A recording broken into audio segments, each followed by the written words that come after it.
मेरा नाम रमेश है।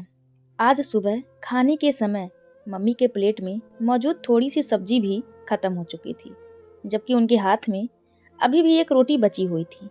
वह इधर उधर देख रही थी कि शायद कोई उनकी बात कहे बगैर ही समझ ले। मैं उनके दिल की बात समझ गया था, मगर फिर भी खामोश रहा, क्योंकि हमारे घर में किसी की भी इतनी हिम्मत नहीं थी कि भाभी के होते हुए खुद से कोई सब्जी ले। थोड़ी देर के बाद मम्मी हिम्मत जमा करके बोली थी, नेहा, थोड़ी सी सब्जी तो दे दो।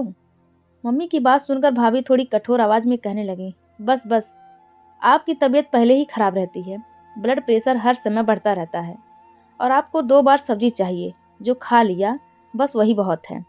मैंने भाई की तरफ उम्मीद की नज़र से देखा कि शायद वही मुंह से कुछ बोल देंगे, मगर भाई तो इस तरह खाने पर झुके हुए थे जैसे उन्होंने कोई बात सुनी ही ना हो। मम्मी हाथ पोंछ कर उठने लगी तो मैं बोला, भाभी, जब मम्मी सारा सारा दिन घर के काम करती है, तब आपको उनकी तबीयत खराबी का एहसास क्यों नहीं होता? मम्मी भूखी रह जाएंगी तो फिर रात भर उनको नींद नहीं आएगी। आप उनको सब्जी दे दें। भाभी कहने लगी, तुम ज्यादा माँ के सगे मत बनो। इस घर में जो कुछ हो रहा है वह मेरी आंखों से छुपा नहीं है। तुम दोनों माँ बेटे मुफ्त की रोटियां तोड़ते रहते हो। तुम्हारा भाई कितनी मेहनत करता है, उसका तो तुम्हें एहसास करना ही नहीं। तुम अभी तक नौकरी ढूंढने में नाकाम रहे हो। पहले कुछ काम कर लो, फिर बड़ी बड़ी बातें करना। ना काम के ना काज के, दुश्मन अनाज के। मुझे भाभी की यह बातें बहुत बुरी लगी थी, मगर मैं खामोश ही रहा था। मम्मी की भूख भी मुझसे बर्दाश्त नहीं हुई, इसीलिए मैंने अपनी कटोरी उठाकर उनके सामने रख दी थी। मैं बोला, मम्मी, आप यह खा लें। मेरी बात सुनकर भाभी को गुस्सा आ गया। उसने वह कटोरी उठाकर फर्श पर फेंक दी और कहने लगी, तुम्हें मेरी बात समझ में नहीं आई? जब मैंने कहा कि और खाना नहीं देना, तो फिर तुमने मेरी हुक्म से आगे क्यों गए? मेरी आंखों में आंसू आ गया था। मैं बोला, भाभी, आप में तो इंसानियत नाम की चीज ही नहीं है। यह बात सुनकर भाभी ने और भी तेज आवाज में रोना शुरू कर दिया था। वह कहने लगी, यह देखो रोहन, रमेश की बातें सुनो, यह मेरे साथ बदतमीजी कर रहा है। भाई ने मुझे घूर कर देखा था और कहने लगे, अपनी भाभी से माफी मांगो। मैं बोला, भाई, जब तक भाभी मम्मी के साथ नाइंसाफी कर रही थी, तब तक तो आप बिल्कुल गूंगे बहरे बनकर बैठे हुए थे, और अब अचानक से आपको एहसास हो गया कि कुछ गलत हो रहा है। आप कितने जोरों के गुलाम हो गए हो। आपको अपनी माँ का कुछ ख्याल नहीं है। भाई उठकर खड़े हो गए थे और कहने लगा, मैंने बहुत सह लिया तुम्हारी बदतमीजी को। अब तुम्हारे लिए बेहतर इसी में है कि यहाँ से निकल जाओ, नहीं तो मुझसे बुरा कोई नहीं होगा। मुझे भी बहुत गुस्सा आ गया था। मैं बोला, भाई, सच भी यही है कि आपसे बुरा कोई है भी नहीं। इस बात से भाई ने मेरे मुंह पर एक थप्पड़ मारा और मुझे धक्के मारकर घर से बाहर निकाल दिया। मैं हक्का बक्का खड़ा था। मुझे इस सब की उम्मीद नहीं थी। मम्मी कहने लगी, रोहन, तुम्हें क्या हो गया है? तुम रमेश को यूं घर से नहीं निकाल सकते। यह घर उसका भी है, तुम दोनों का बराबर हिस्सा है इस घर में। भाई कहने लगे, मम्मी, आपको और अपने दूसरे बेटे की इतनी ही चिंता है तो आप भी उसके ही साथ चली जाएं। मैं घर में यह सब बर्दाश्त नहीं कर सकता। मेरी मम्मी को भी बड़े भाई ने घर से निकाल दिया था। मुझे अपनी बिल्कुल भी परवाह नहीं थी। मैं तो कहीं पर भी रह सकता था, सड़कों पर भी रात गुजार सकता था, मगर मैं मम्मी को कहाँ पर रखता? मैं बहुत घबरा गया था। मैं बोला, मम्मी, आपको यूं घर छोड़कर नहीं आना चाहिए था। वह आपके स्वर्गीय पति का घर है, आप वहीं पर रहती। मैं अब आपको कहाँ लेकर भटकता फिरूंगा? मेरे पास तो रहने के लिए जगह भी नहीं है। मेरी बात सुनकर मम्मी फूट फूट कर रोने लगी थी और बोली, ठीक है ना, पड़े को मेरी ज़रूरत है ना, तुम्हें मेरी परवाह है। इससे अच्छी तो मैं मर ही जाती हूँ। मैं जहर खा लेती हूँ। पहले एक बेटे ने घर से निकाल दिया और अब तुम भी मुझे धुतकार रहे हो। तो मुझे बताओ, मैं कहाँ जाऊँ? मैं बोला, मम्मी, ऐसी कोई बात नहीं है। आप मेरी मजबूरी को समझने की कोशिश करें। मैं आपसे जान नहीं छुड़ा रहा। मैं तो यह परेशान हूँ कि मैं आपको कहाँ रखूँगा। मेरे पास खुद रहने के लिए कोई जगह नहीं है और आपको यूँ परेशान होते मैं नहीं देख सकता। मेरी माँ कहने लगी, तुम चिंता मत करो, तुम्हारे साथ तुम्हारी माँ है। भगवान जरूर कोई चमत्कार करेगा। मैं माँ को लेकर अपने एक दोस्त के घर चला गया था, क्योंकि मुझे और कुछ सुझाई नहीं दे रहा था। होटल में रहने के लिए मेरे पास पैसे नहीं थे। माँ को खाना खिलाने के लिए भी मेरे पास एक पैसा मौजूद नहीं था। मेरे दोस्त ने मुझे और मेरी माँ को बड़े ही अच्छे तरीके से स्वागत किया था। मैंने उसे कहा कि मैं यहाँ सिर्फ 2 दिन के लिए रुकूंगा और फिर चला जाऊंगा। तो मेरा दोस्त कहने लगा कि तुम माँ जी के साथ आए हो, जब तक चाहे यहाँ रह सकते हो। मुझे पता था कि मेरा दोस्त भी मेरी ही तरह है। वह भी अपने माँ बाप के पैसे पर पल रहा था। वह भी हमारा खर्चा ज़्यादा दिन उठा नहीं सकता था और फिर मैं किसी पर बोझ भी नहीं बनना चाहता था। इसीलिए मैं मम्मी को वहीं छोड़कर खुद नौकरी की तलाश में निकल पड़ा था। यह तो किस्मत की बात होती है कि किसी के हाथ में भगवान पैसा ही पैसा दे देता है तो किसी के हाथ खाली रह जाते हैं। मेरा भाई मुझसे कम पढ़ा लिखा था, मगर फिर भी उसे एक बहुत ही अच्छे होटल में मैनेजर की जॉब मिली हुई थी और उसकी तनख्वाह बहुत अच्छी थी, जबकि मैं उससे ज़्यादा पढ़ा लिखा था और अभी तक इधर उधर सड़कों पर भटकता फिर रहा था। मेरी माँ अब सुरक्षित जगह पर थी, इसीलिए मैं सुबह सवेरे उठकर जॉब की तलाश में निकल जाता था और रात 10 बजे ही वापस आ जाता था। मैंने अपने दोस्त से 2 दिन का वक्त मांगा था, मगर अब मुझे उनके घर आए हुए 4 दिन हो गए थे, मगर फिर भी नौकरी कहीं नहीं मिली थी। अब मैं बहुत ज़्यादा उलझन में था, घबरा गया था कि क्या करूं। चौथे दिन मैंने सोचा कि मैं बस अब अपने दोस्त के घर से निकल जाऊंगा। आगे जो भगवान को मंजूर होगा वही होगा। मैं नौकरी की तलाश में एक बार फिर से निकल चुका था। मैंने कोई ऐसा जगह नहीं छोड़ा था, मगर फिर भी मुझे कोई जवाब नहीं मिला था। मैं थक हार कर सड़क के किनारे बैठ गया था जब मेरी नज़र दीवार पर चिपकी यह कागज़ पर पड़ी थी, जिस पर लिखा हुआ था कि एक अस्पताल में एक चपरासी की ज़रूरत है, तनख्वाह 30,000 और रहने का इंतजाम फ्री। यह पढ़कर मेरी आंखों में आंसू आ गए थे। मैंने खुद से कहा, रमेश, यह जॉब तुम्हारे लिए नहीं है। मैंने तो एमबीए किया हुआ था, तो क्या अब मैं एक चपरासी की जॉब करूंगा? मेरा दिल खून के आंसू रोने लगा था। लेकिन माँ का चेहरा आंखों के सामने घूम गया और फिर मैं बिना कुछ भी सोचे समझे उठ खड़ा हुआ था और उस पते पर पहुंच गया जहां पर चपरासी की ज़रूरत थी। मैं जब अस्पताल के स्टाफ को कहा कि मैं चपरासी की नौकरी के लिए आया हूं, तो वह लोग मुझे देखकर हैरान रह गए थे, क्योंकि शकल सूरत से मैं अच्छे घर आने का लड़क रहा था और भगवान ने बनाया भी मुझे बहुत ही खूबसूरत था। कॉलेज टाइम में भी लड़कियां मेरी खूबसूरती की दीवानी हुआ करती थी कि जैसे मैं किसी रियासत का राजकुमार हूँ। मुझे इंटरव्यू के लिए डॉक्टर के पास लेकर जाया गया। जब डॉक्टर ने मेरी फाइल देखी तो वह हैरान रह गया और कहने लगा, तुमने तो एमबीए किया हुआ है और तुम एक चपरासी की नौकरी करना चाहते हो? यह नौकरी तो उन लोगों के लिए है जो अनपढ़ होते हैं और अपनी मेहनत से रोजी रोटी कमाना चाहते हैं। मुझे बताओ कि तुम यह काम क्यों करना चाहते हो? मेरी आंखों में आंसू आ गए थे। मैं बोला, मैं बहुत ज़्यादा मजबूर हूँ। बहुत सी जगह पर इंटरव्यू देने गया, मगर कुछ भी हाथ नहीं आया। मुझे इस समय जॉब की सख्त ज़रूरत है, भले ही वह एक चपरासी ही क्यों ना हो। इस वजह से मैं यह जॉब करने के लिए तैयार हूँ। डॉक्टर कहने लगा, अगर ऐसे ही बात है तो मैं तुम्हें यह नौकरी दे देता हूँ। डॉक्टर ने मुझे चपरासी की नौकरी दे दी थी। अस्पताल के पीछे बने फ्लैट में से मुझे एक फ्लैट भी दे दिया गया था। मुझे समझ नहीं आ रहा था कि यह मेरे लिए खुशी का मौका है या फिर उदासी का। खैर, जो भी था, मैं घर गया और अपने दोस्त का शुक्रिया अदा किया कि तुमने इस मुश्किल समय में मेरा साथ दिया और मुझे अपने घर में रहने की जगह दी। अब मैं अपनी माँ को यहाँ से लेकर जा रहा हूँ। मेरा दोस्त कहने लगा कि तुम कहाँ जाओगे? तो मैंने उसे बता दिया कि मुझे अस्पताल में नौकरी मिल गई है। तो वह हंसने लगा और बोला कि तुम मुझे बेवकूफ़ मत बनाओ, पढ़ाई तुम्हारी एमबीए की है, फिर अस्पताल में तुम्हें नौकरी कैसे मिल गई है? मैं बोला, मुझे चपरासी की नौकरी मिली है। यह बात सुनकर मेरे दोस्त की आंखों में भी आंसू आ गए। वह कहने लगा, यार रमेश, मेरा घर तुम्हारे लिए हमेशा खुला है, लेकिन खुद पर इस कदर जुल्म मत करो। तुम अपनी हिम्मत जारी रखो, तुम्हें अच्छी नौकरी जरूर मिल जाएगी। तब तक तुम मेरे घर में बिना किसी डर और खतरे के रह सकते हो। मैं बोला, तुम्हारा बहुत बहुत धन्यवाद कि तुमने मुझे इतने दिन यहाँ रखा और हर तरह से मेरा ख्याल भी रखा है। मैं तुम्हारा एहसान ज़िंदगी भर नहीं भूलूंगा।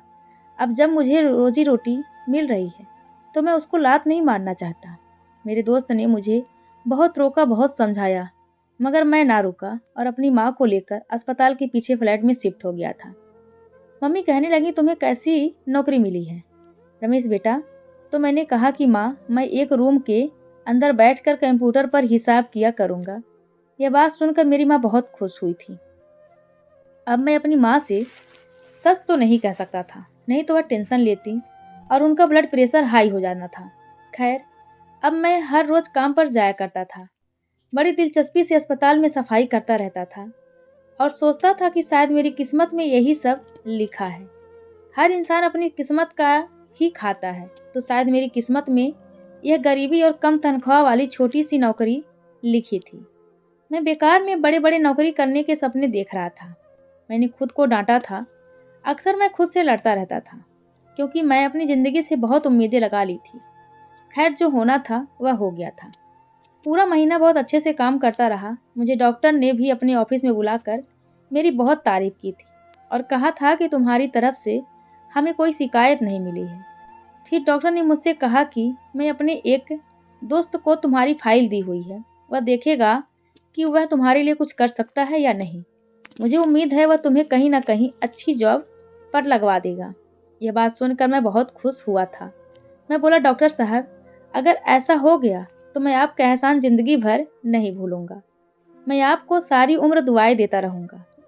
डॉक्टर मुस्कुरा दिया। उसने मेरे हाथ में 30,000 रुपये रख दिए थे। कहने लगा, यह लो तुम्हारी तनख्वाह। मैं जल्दी से तनख्वाह पड़ी और डॉक्टर के ऑफिस से बाहर निकल पाया। मैंने अपनी तनख्वाह को गिनना शुरू कर दिया। मेरी आंखों में आंसू आ गए थे, क्योंकि मेरे पापा के मरने के बाद तो मैंने कभी भी 30,000 एक साथ देखे भी नहीं थे। मैं तो 500 के नोट को देखने के लिए भी तरस कर रह गया था। मैं उन पैसों को बार बार गिन रहा था और सोच रहा था कि सबसे पहले मैं घर में राशन लेकर जाऊंगा, क्योंकि खाने पीने के सामान की बहुत दिक्कत हो चुकी थी। मैं अपनी माँ को अच्छा खाना खिलाना चाहता था। मैंने वह पैसे जल्दी से अपनी जेब में डाल लिए। लेकिन तभी अचानक मेरे सामने एक औरत आकर खड़ी हो गई। उसने दोनों हाथ मेरे सामने जोड़ दिए। वह कहने लगी, भगवान के लिए मेरी मदद करो। वह बिना कुछ कहे बस रोई जा रही थी। उसकी आंखों से आंसू गिरते चले जा रहे थे। मैं बोला, क्या हुआ है? तो वह कहने लगी, कल मेरे बेटे का एक्सीडेंट हो गया था। मोटरसाइकिल तेज रफ्तार से चला रहा था।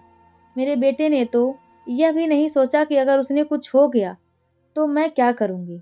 उसने मेरी परवाह नहीं की। अब वह आईसीयू में पड़ा है। उसके ऑपरेशन के लिए मुझे पैसों की ज़रूरत है और मेरे पास कुछ भी नहीं है। मेरे हाथ खाली हैं। अगर मैं यह कहूँ कि भगवान के अलावा कोई मेरे बच्चे की ज़िंदगी बचा सकता है तो वह पैसे ही हैं। बिना पैसों की मेरा बेटा बच नहीं सकता। अगर पैसे हुए तो डॉक्टर उसका ऑपरेशन करेंगे, नहीं तो वह मेरे बच्चे को डिस्चार्ज कर देंगे। मुझे थोड़े से पैसे दे दो ताकि मेरे बच्चे की जान बच सके।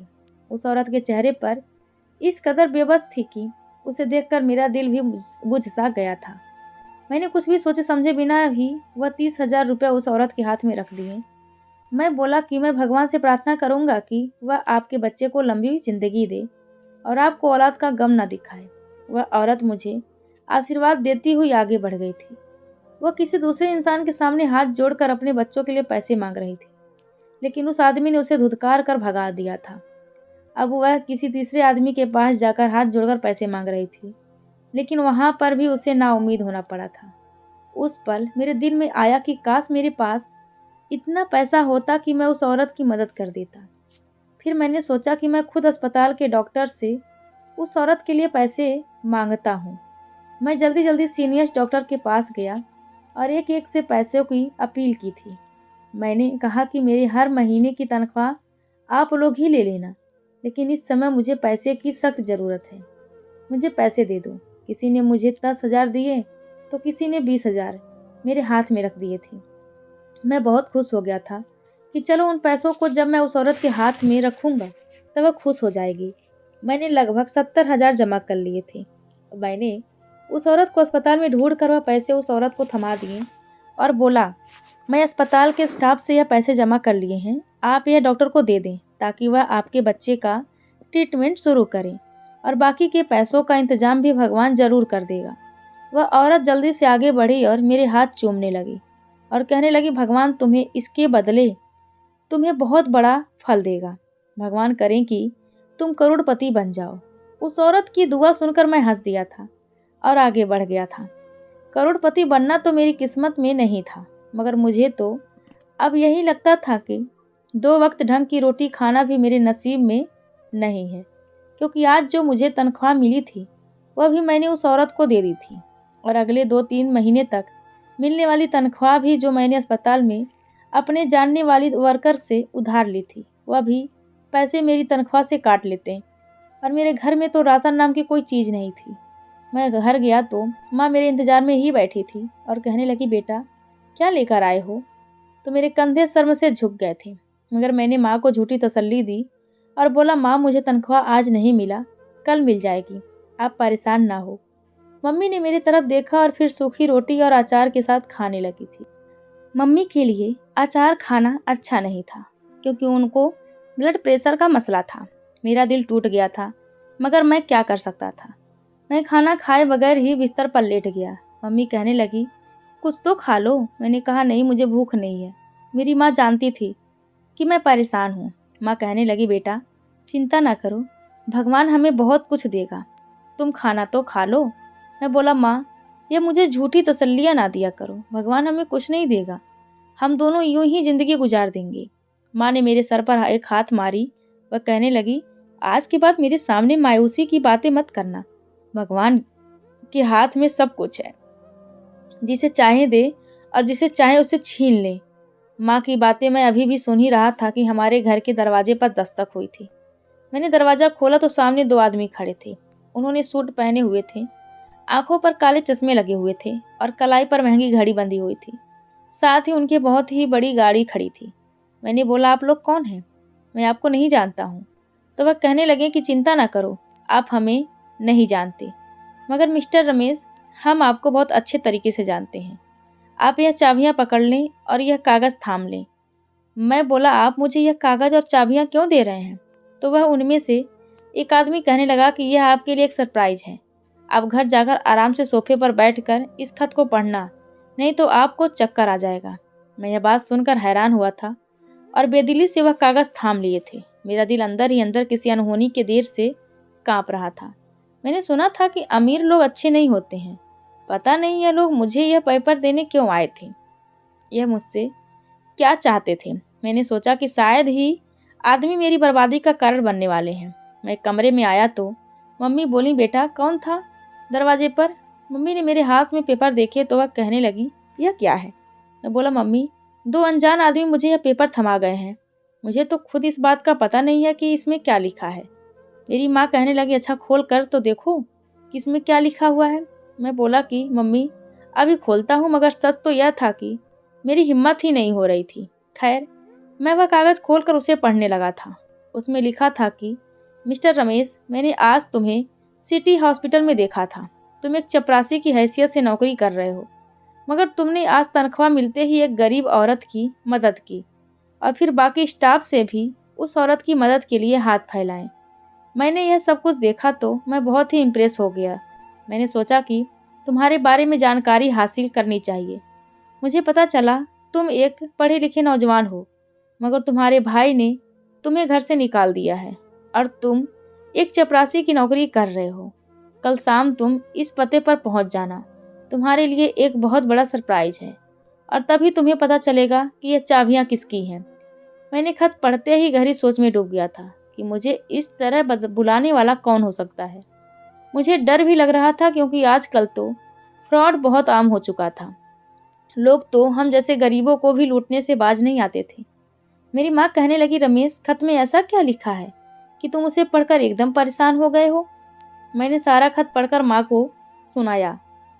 मम्मी भी घबरा गईं और कहने लगी, नहीं नहीं रमेश, तुम्हें कोई ज़रूरत नहीं है किसी भी जगह पर जाने की, चुपचाप अपनी नौकरी करते रहो।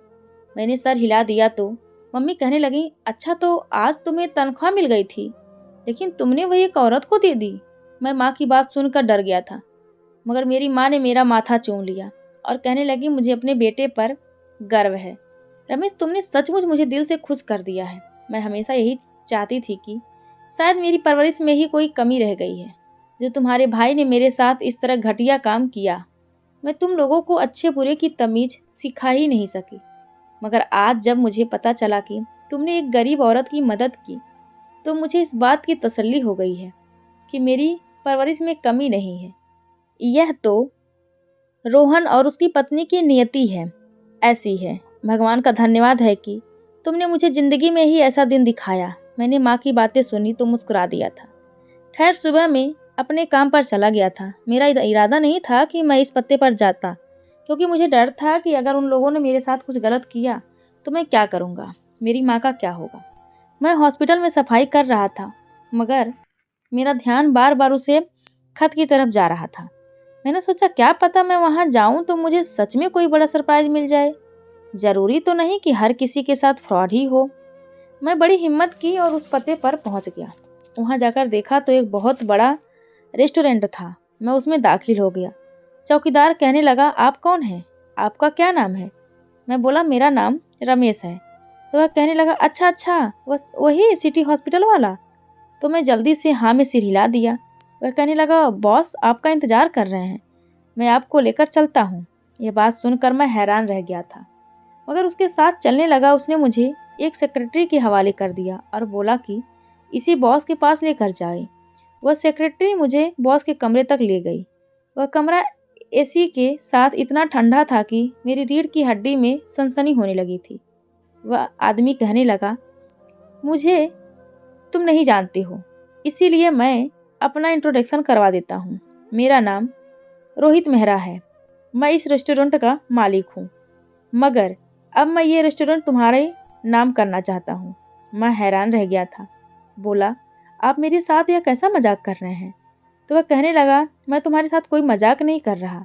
मुझे तुम अच्छे लगी हो, तुम्हारी साफ और नेक दिल मुझे अच्छी लगी है, इसीलिए मैं तुम्हें यह सब दे रहा हूँ। मैं हक्का बक्का रह गया था और बोला, आपकी क्या वजह है? तो वह कहने लगा कि मेरे साथ आज से 20 साल पहले वही हुआ था जो तुम्हारे साथ तुम्हारी माँ के साथ हुआ है। मैं कैंसर का मरीज हूँ। अपने 4 बेटों और एक बेटी के साथ रहता था, मगर चारों बेटों ने मेरी जिम्मेदारी स्वीकार करने से इनकार कर दिया और वह चारों अपनी पत्नियों के इशारे पर नाच रहे थे। उन्होंने मुझे और मेरी 10 साल की बेटी को घर से निकाल दिया। मेरे पास अपने इलाज के लिए भी पैसे नहीं थे। मौत मेरे सर पर मंडरा रही थी। एक दिन मुझे एक आदमी मिलने आया था। मैं उसके पास गया तो उसने उसे रेस्टोरेंट की चाबी मेरे हवाले कर दी थी। मैं हैरान रह गया। मैं बोला, आप ऐसा क्यों कर रहे हैं? तो वह कहने लगा, यह प्रॉपर्टी आपके बाप के नाम पर निकली है, इसीलिए यह आपके हवाले कर रहे हैं। मैं यह बात सुनकर हैरान रह गया था, क्योंकि मेरे बाप के नाम पर तो ऐसी कोई भी प्रॉपर्टी नहीं थी। खैर मैं पता लगाया तो यह बात सामने आई कि यह रेस्टोरेंट मेरे बाप से उनकी शादी से पहले ही धोखे से हथिया लिया गया था और अब जो इसका नया मालिक बना था उसे पता चल गया था कि यह धोखाधड़ी है, क्योंकि उसने गलत तरीके से वह रेस्टोरेंट मेरे पापा से हथिया लिया था। लेकिन उसकी इस चीज़ की बहुत बड़ी सज़ा उसे मिली थी। उसके 2 बच्चे थे जो उसकी आंखों के सामने ही तड़प तड़प कर मर गए थे। उसकी पत्नी उसे छोड़कर चली गई थी और उसे खुद भी एक बहुत बड़ी बीमारी लग चुकी थी। अब उसे एहसास हो गया था कि किसी का दिल दुखाना, किसी की चीज़ पर नाजायज़ कब्जा करना भगवान को बहुत बुरा लगता है और वह उसकी सज़ा ज़रूर देता है।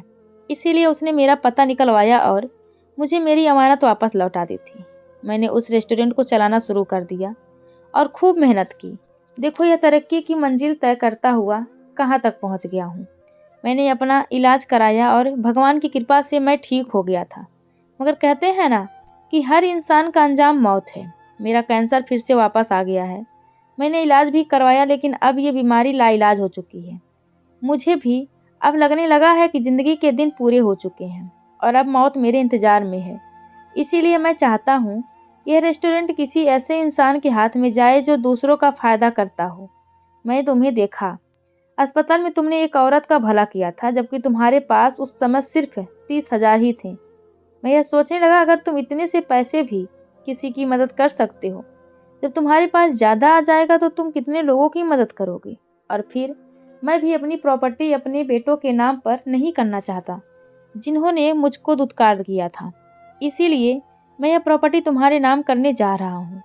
उम्मीद करता हूँ कि तुम लोगों के साथ भला करते रहोगे। बस मेरी तुमसे एक छोटी सी विनती है कि मेरी बेटी का हाथ थाम लो और उससे शादी कर लो। मेरी एक ही बेटी है, मैं उसे उसके भाइयों के हवाले छोड़कर नहीं जा सकता। वह बहुत ही मासूम है और उसके भाई और भाभी उसकी ज़िंदगी जहन्नुम बना देंगे और पता नहीं उसकी शादी कहाँ करेंगे। उस आदमी की बातें सुनकर मुझ पर एहसास हो गया था मैंने तो कभी सपने में भी नहीं सोचा था कि मेरा छोटा सा पुण्य मेरे लिए इतना बड़ा फल देगा। मैंने सोचा शायद इसीलिए हमें गरीबों की मदद कर देनी चाहिए। मैंने भगवान की राह में सिर्फ 30,000 दिए और भगवान ने मुझे 100 करोड़ की प्रॉपर्टी मेरे नाम कर दी। यह मंजर ऐसा था कि मेरी आंखों से आंसू आ गए थे और मैं भगवान का धन्यवाद किया। मुझे आज पता चला कि सच है कि दूसरों की मदद करने से दिल को भी सुकून मिलता है और भगवान भी खुश होता है। अब मैं उस रेस्टोरेंट में काम करने लगा था। कुछ ही दिनों में मुझे रेस्टोरेंट के सारे मालूमात समझ आने लगे थे। मेरी ट्रेनिंग भी कराई गई थी और फिर मेरी शिक्षा भी मेरे बहुत काम आई थी। रेस्टोरेंट का काम समझाने के साथ साथ अब रोहित मेहरा ने मेरी शादी अपनी बेटी प्रीति के साथ करवा दी थी। प्रीति बहुत ही सुंदर लड़की थी और सबसे बड़ी बात तो यह थी कि वह दिल की बहुत ही साफ लड़की थी। शादी के बाद मैं उसे एक अलग फ्लैट में लेकर गया था क्योंकि मैं हॉस्पिटल की जॉब छोड़ चुका था, इसीलिए हॉस्पिटल वाला फ्लैट भी छोड़ना पड़ा था। लेकिन रोहित जी ने मेरे लिए एक बहुत ही अच्छा फ्लैट बुक किया था जो कि मेरे और प्रीति के नाम का था। अब मैं और मेरी माँ और प्रीति इस फ्लैट में रहने लगे थे। बहुत जल्द ही मैं उस सीट को संभालने के काबिल हो चुका था। जब मैं बॉस की सीट संभाली तो यह देखकर हैरान रह गया था कि मैनेजर की लाइन में मेरा भाई भी खड़ा है। मेरा भाई जिस रेस्टोरेंट में मैनेजर था, मैं अब वहाँ का बॉस बन चुका था। मेरा भाई तो यह देखकर ही हैरान रह गया था। थोड़ी देर के बाद जब मैं अपने ऑफिस गया तो मेरा भाई भी मेरे पीछे ही आ गया। वह कहने लगा, रमेश, यह सब कैसे हुआ? तो मैं बोला कि मैं अब आपका बॉस हूँ, इसलिए मुझे रमेश कहने की ज़रूरत नहीं है। तो मेरे भाई का मुंह लटक गया और कहने लगा, तो मेरे छोटे भाई हो तुम, अब मेरे साथ यह सब करोगे? तुम्हें चाहिए कि मुझे मेरी तरक्की करो और मेरी बातों को दिल से भुला दो। मैं बोला कि अब आपके मुंह से आज के बाद ऐसी कोई भी बात आना नहीं चाहिए। आपको इस जॉब से निकाल दूंगा। मेरी बात सुनकर मेरा भाई घबरा गया था और फिर मेरे ऑफिस से निकल गया। मैंने सोचा कि यह तो सारी भगवान की लीला है। कोई आप पर हुक्म करना चाहता हो, लेकिन वह एकदम से आपके पैरों में भी गिरने को तैयार हो जाता है। मैंने अपनी ज़िंदगी से सबक सीखा है कि कभी भी अपने आप पर घमंड करना नहीं चाहिए। इस कदर मुमकिन हो सके गरीबों की मदद करनी चाहिए। मैं अब रेस्टोरेंट चलाने लगा था और भगवान की कुछ ऐसी कृपा हुई, पहले से भी ज़्यादा चलने लगा था। मैंने बहुत से गरीब परिवारों की मदद की थी। अब मेरे ससुर मुझसे बहुत खुश थे और मेरी पत्नी प्रीति तो बहुत ही अच्छी पत्नी साबित हुई थी। उसने मेरी माँ की जिस तरह लगन से सेवा की थी, मुझे उसका विश्वास ही नहीं होता था कि वह एक बहू है। वह तो एक बेटी बनकर मेरी माँ की सेवा करती थी। मेरी माँ भी प्रीति से बहुत खुश थी। आज मैं अपनी ज़िंदगी में बहुत खुश हूँ। किसी चीज़ की कोई कमी नहीं है। आप लोगों को क्या लगता है कि मुझे अपने भाई और भाभी को माफ़ कर देना चाहिए? तो कमेंट करके आप लोग बताइए कि हमें क्या करना चाहिए। तो हमारी आज की यह कहानी आप सभी को कैसी लगी? कृपया कमेंट करके ज़रूर बताएं और चैनल को लाइक, शेयर और सब्सक्राइब करना बिल्कुल ना भूलें। धन्यवाद आप सबका।